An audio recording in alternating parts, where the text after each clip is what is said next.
Diddy's a monster. And I'm sure by now that you guys have seen the footage of Diddy actually abusing Cassie. And I want to talk to you because so many people are asking, why did Cassie stay for 10 years?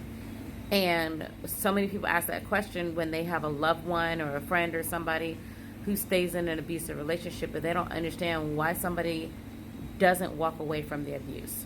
And the reason why they don't walk away is because, one, you lose a sense of yourself when you're in an abusive relationship. That person tears you down slowly but surely to the point where you literally believe that you can't walk away from that individual. Nobody's going to ever love you. Nobody's ever going to believe that you were abused by that individual.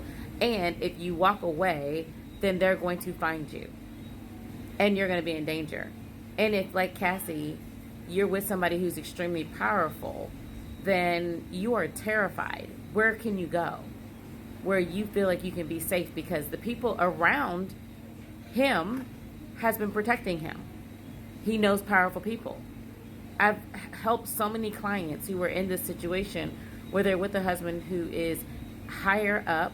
He's extremely wealthy, extremely powerful. He knows the chief of police. He knows people in the federal government. He knows people. And she's like, nobody's going to believe me. How am I going to get away? Like, if I try to get away, then somehow he's going to bring me back. Or I'm going to lose my children if I have some. So then for her, she's trapped in a prison. It's very hard for a lot of them to leave. And then last, you love this individual. You believe them when they beat you and then come back and say they're sorry. You blame it on the alcohol. You blame it on the drugs. You blame it on something that you did. Like if you could only be a better girl, if you could be a good girl, if you just didn't piss them off, because that's how much you've been brainwashed.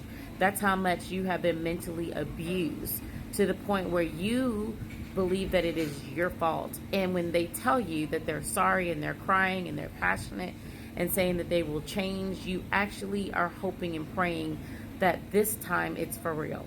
But of course, we all know that it never is. But that woman waits years until she gets to the point where she can't take it anymore, where she's willing to die rather than stay with him. That's where most women that's in a type of abusive relationship like Cassie, that's the point when they usually leave. It's like they rather have death than to stay with that man. And it's a very difficult situation because another downfall is that when you tell people that you were abused, nobody believes you. And that's probably the most painful of all. I hope that sheds some understanding.